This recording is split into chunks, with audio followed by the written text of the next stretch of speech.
This is All of It. I'm David First, in for Allison Stewart. Thanks for joining us. Coming up on today's show, we'll talk about why two of my colleagues decided to listen to decades worth of Grammy Award Album of the Year winners and hear what they learned. We'll also hear from the team behind a new documentary about ESPN's origin story and the conclusion of Allison's conversation with Mark Oppenheimer, the author of the biography Judy Blume, A Life. That's the plan, so let's get this started with poet Ada Limon.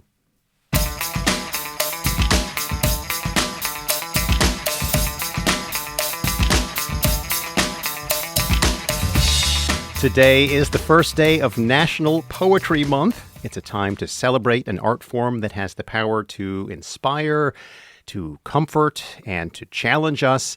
And to help us kick it off, we are joined by Ada Limon, who has served as the 24th Poet Laureate of the United States. In her new book, Against Breaking, on the Power of Poetry, Limon makes the case that poetry is not just something we read, but something that can be a lifeline. And she draws on her time as Poet Laureate to reflect on how poetry can bring people together. Limon is known for bringing both a clarity and emotional depth to her writing, often turning to the natural world as a way to explore grief, joy, and what it means to be alive. She's the author of 7 acclaimed collections. Against Breaking, on the Power of Poetry officially comes out on Tuesday. And Ada Limon joins us now to talk about it. Ada, welcome back to All of It. Good to see you again. Good to see you. Thanks for having me. And listeners, we hope to hear from you during this conversation about the poems that matter to you and why. What's your favorite poem? Who is a poet that you admire? What poems bring you comfort or joy or just a smile? Give us a call or send us a text at 212-433-WNYC. That's 212-433-9692. You can also reach out to us on social media at All of It WNYC. So, Ada, let's talk about the power of poetry. We lead busy lives. There's a lot going on in the world, as you well know. There's a lot to sort out every day. There are so many distractions. I'm pushing my cell phone across the desk right now and turning it upside down. Why does poetry matter, and why does it matter right now? I think that we are living at a moment where language feels as if it is being used as a tool for chaos, as a tool for violence and propaganda. And I think that poetry is the opposite of that. I think it's the antidote to that. I think that it is, in many ways, a sacred but secular language that is used to reimagine breath and stillness and reinvigorate words themselves with the power of music. So for me, poetry has the ability to not just help us slow down and breathe and recognize that there's breath built into every line, but it also truly helps us to recognize that language can be useful again, can be joyful again, and can have a sort of power to bring us back to ourselves, as opposed to being used for that sort of negative purpose that sometimes feels as if it's used for harm. Well, the main text in your new book was presented as your closing lecture as Poet Laureate in the Library of Congress on April 17th, 2025, about 1 year ago.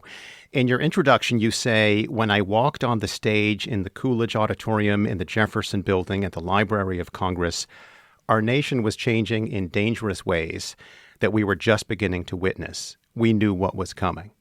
Can you talk about that moment? Yeah, when I was first inaugurated as the U.S. Poet Laureate in October of 2022, we had this large celebration, and it felt like there was this moment of everyone gathering and coming together, and it was very joyful. And then that evening in April of 2025, which was my last talk, we gathered beforehand. And many people who walked into the room had been let go, working for the Parks Department, working for the NEA. People that day had had their offices raided by Doge.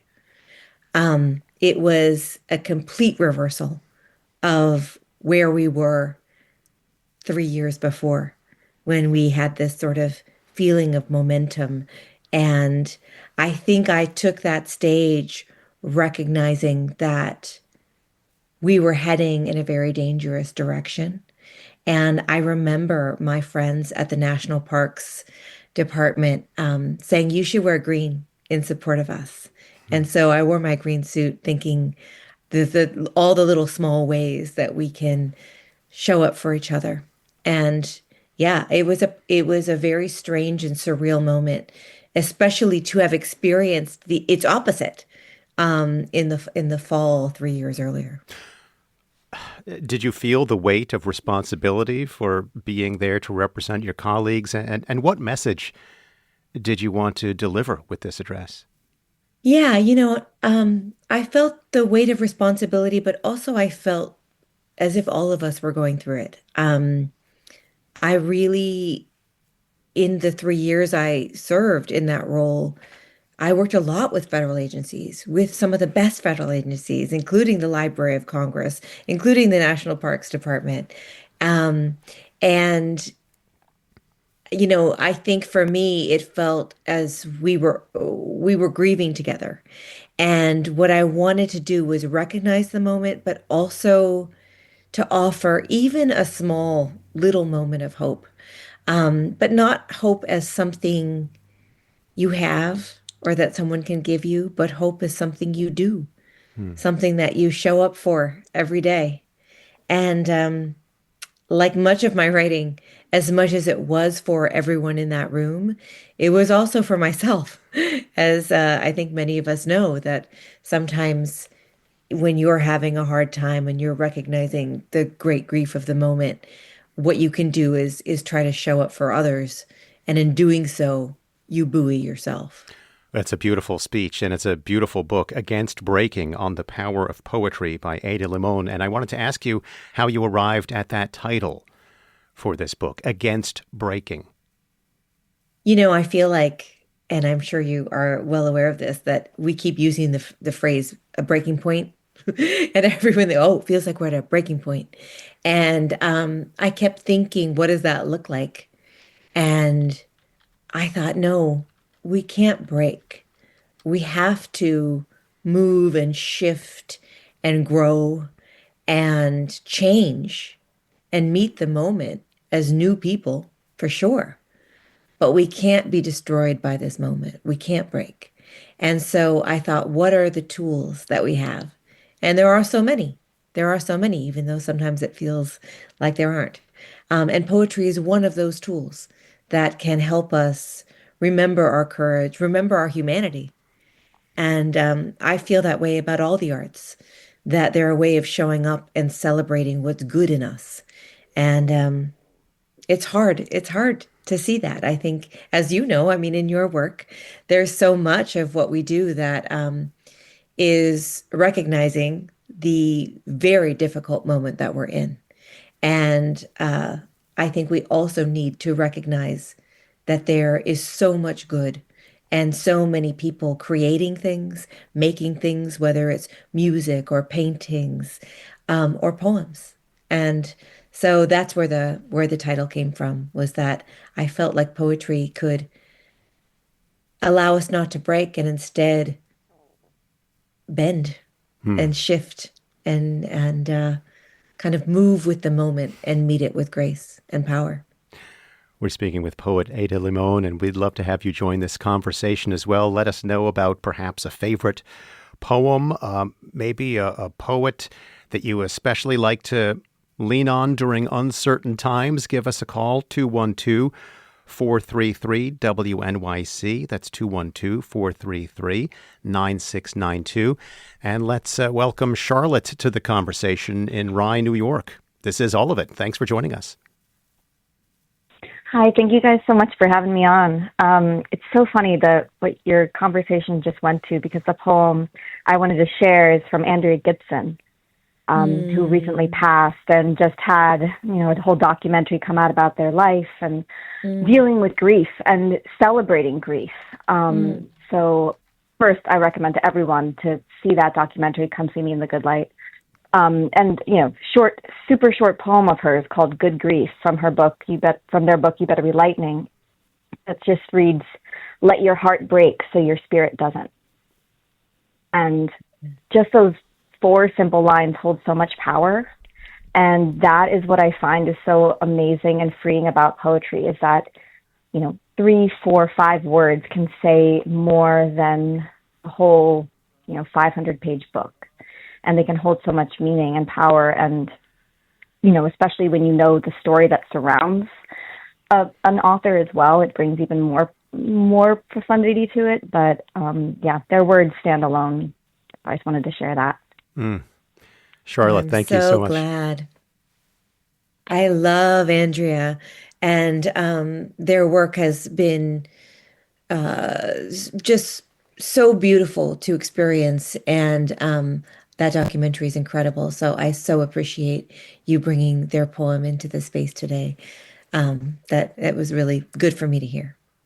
And we'll take some more of your calls and read some of your texts. 212-433-9692. This text from Matt in White Plains saying, just about every poem in the book, Consolations Too, The Solace, Nourishment, and Underlying Meaning of Everyday Words by David White, takes readers closer to what it means to be human, whether we experience anguish, care, love, and more. So that's a great recommendation. And let's hear another call. Colleen calling from Putnam County. Welcome. Hi, thank you. Yes, I'm a school librarian in Westchester County, All right. and one of Yay, my librarians! thank you. Yes, I love my job every day. I'm very lucky to be a school librarian and work with kids and books and literature, and my favorite thing every day. Nikki Giovanni has a wonderful poem. Mm, One of my colleagues introduced me to her as a poet, and it's called My First Memory of Librarians.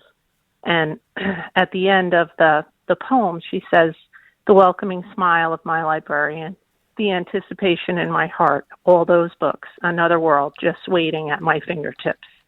And that's the kind of librarian I try to be. I have a warm and welcoming vibe in my library. They're high schoolers, so I want them to come in and enjoy the space and be able to decompress and relax and find their love of literature in my space. I spend my days surrounded by words and books and the wonderful feeling that that can create when you find something you connect with. Mm. So that's what I want to share with them. Colleen, thank you so much for sharing today. I love that so much, Colleen, because you are changing lives. And I don't know how much you get to see it and experience on a daily basis, but you are changing lives. And I hope you know that. And they are so lucky to have you. Keep doing that work. It's just so needed right now. We need those spaces where we feel welcome and where someone might give us a book or a poem that reminds us not only that literature is vast and opening, but that we aren't alone. Mm. So thank you. Thank you so much for that, for the work you're doing. We're speaking with poet Ada Limon. The new book, it's coming out on Tuesday, so it's almost out. It's called Against Breaking, on the Power of Poetry. And I wanted to read just the very opening line here and have you respond. It begins, truth be told, any time I begin to write anything these days, my whole life flashes before my eyes. I ask myself, do I want to break something, or do I want to mend something, or simply try to carve out a small place to breathe? Those are some strong opening words to begin with, and I wanted to hear your thoughts on that. Do you feel like the creation of art right now, even the decision of what type of art to create, comes with some extra weight? I do. I do. And, artists have experienced moments like this throughout history, throughout time. And it feels as if there are times where your art really is supposed to be something that brings us together and something that might offer someone a thread of survival, a little rope out of the well. And then there are times where your art really needs to disrupt the system and be full of rage and power and try to shift something. And that's really useful too. And so I think there are times when you sit down to try to make something and you're really discussing with yourself, with your inner self, where do you want to take this? Where do you want to go? What is needed? And what do you need? And I think that conversation is something that a lot of artists are having right now. And let's take another call. This from Terry in Manhattan. Welcome to all of it. Hi, how are you? Great. Do you have a poet you want to mention? I do. It's Andrew Marvell, the English Renaissance poet. I think all the cool kids are reading Andrew Marvell these days. But I like, Andrew Marvell, whether it was such a great, it's such a rich time of poetry, the 17th century in England. But, he was a poet, I think, first of all, he was very witty. It was a time of wit, and he was very witty. And, but he could be, funny. I think the poem everybody knows is To His Coy Mistress, which starts with that line, if there were a world enough in time, this coyness lady were no crime.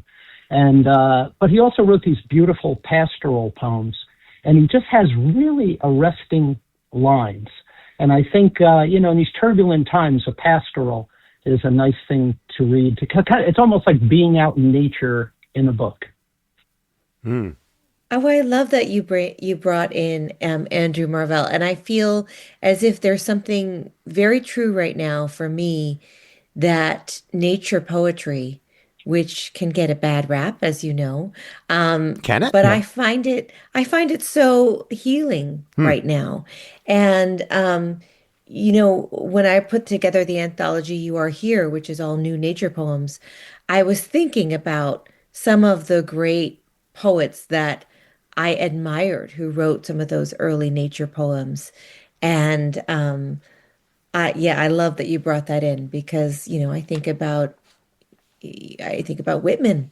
I think about Leaves of Grass. I think about Emily Dickinson. I think about, um, you know, every time I go to the page, there are moments where I think of Robert Haas's line, maybe it's time to write a poem about grace. Mm. And I think, yeah, maybe it's time to write a poem about grace. And I feel as if nature poems are really needed right now, not just for our hearts and not just to feel calm, but also to respond to the new planetary moment that we're in, whether that's with grief or with wonder. I think that that's really important. So I'm really glad you brought that in. Ada, I have so many questions for you, but I really wanted to bring this up because a lot of people are intimidated by poetry, right? They can be. Sometimes people feel like they're not understanding what's going on in a poem. And in an interview on Latino USA last year, you told Maria Hinojosa that more people should give themselves permission to not understand a poem. I love that. Why is this helpful in our practice of reading poetry? Well, I think that we've been taught poetry in ways, sometimes by really wonderful teachers, but sometimes by people who, or even by books or textbooks that make it seem as if a poem has an answer, that it's a problem to be solved.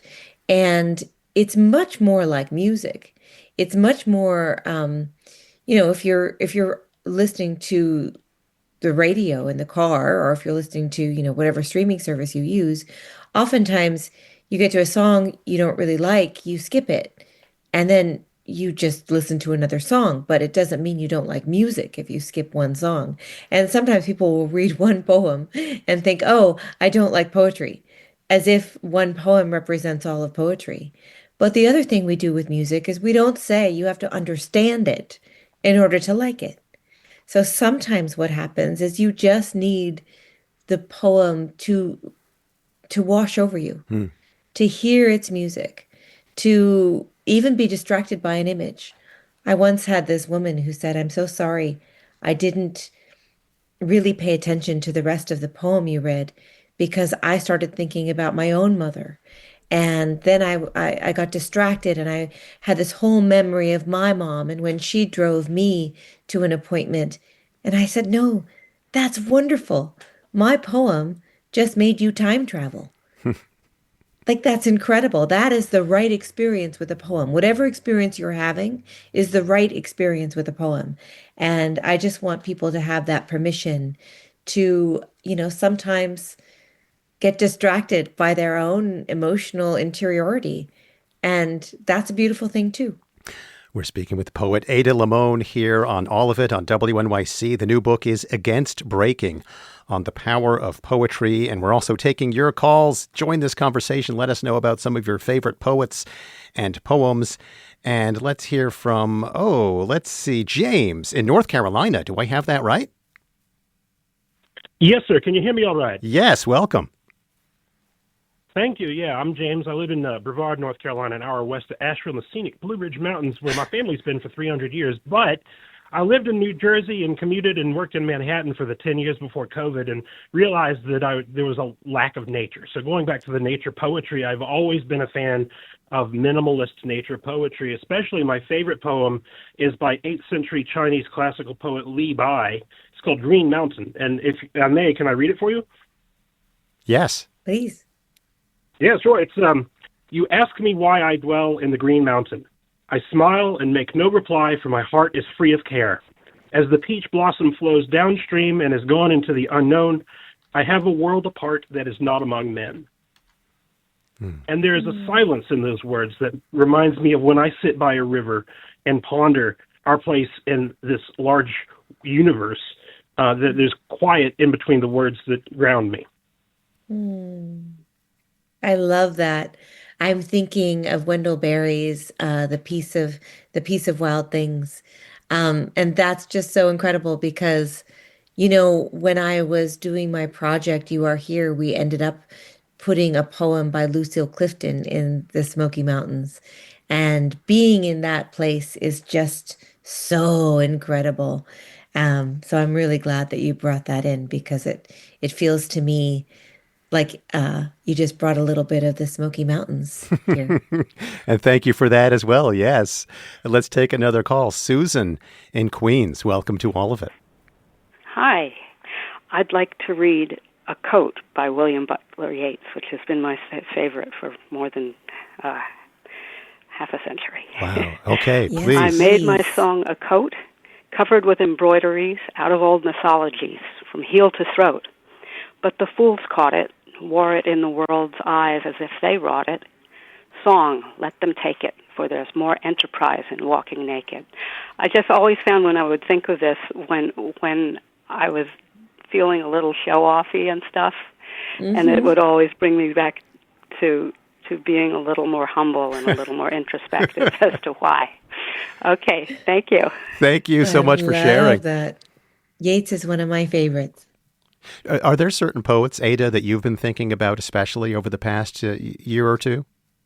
The last year I spent a lot of time with Emily Dickinson. And that's a funny thing to say. But I did. It just felt like every time I was looking for a certain kind of feeling or an experience, I just went to her collected and perused and would feel I would always find something that moved me. And one of my favorite quotes from her is that quote, "Not knowing when the dawn will come, I open every door." And I think about that because it feels to me like poetry is opening every door. And it goes back to the idea of all the tools that we need right now, and poetry being one of those important tools. Well, there are so many beautiful moments in your new book, Against Breaking, on the power of poetry. I'll just read this one. Here, you're telling a story about a man who confessed to you that he had been writing poetry privately, right? Pieces that he never intended to share. And you write, It gives me great joy to know people are writing secret poems. And if you are one of those people, I want you to keep going, even if you never hand it to another person. There is power in making private poems. Aren't we all walking around with some unsaid pain or some uncelebrated wonder? One of the best things about serving in the role as poet laureate is that I had this sort of misconception that it was my job to go out in the world and talk about poetry. But really, my biggest job was to listen and receive other people's stories about their poems or the poems that they love, and or admit to me that they were secret private poets. And every time there's a new study out that says no one's reading or no one reads poetry or whatever it is, I I don't believe it because my experience on the road was entirely different. And I just don't think it's measurable. I Hmm. think it's very difficult to know if someone reads one poem on the subway, or reads one poem on Facebook or some sort of social media platform, or picks up a book and reads a line or two. And so I wonder if really there's more poetry circulating out there in the world than we know. Well, Ada, just as we're wrapping up, do you do anything special to celebrate National Poetry Month? Will there be cupcakes? I just celebrated my 50th birthday. Happy birthday. So thank you. So I might pause on the cupcakes, to be honest. But what I do try to do, and I recommend it, but it is very daunting, is I try to write a new draft of a poem every single day for the month of April. Okay, well, I'm keeping you from it. Get to work. Ada Limon is the former Poet Laureate of the United States. Her forthcoming book is titled Against Breaking on the Power of Poetry. It is out on Tuesday. Thank you for joining us today, and happy National Poetry Month. Thank you so much for having me.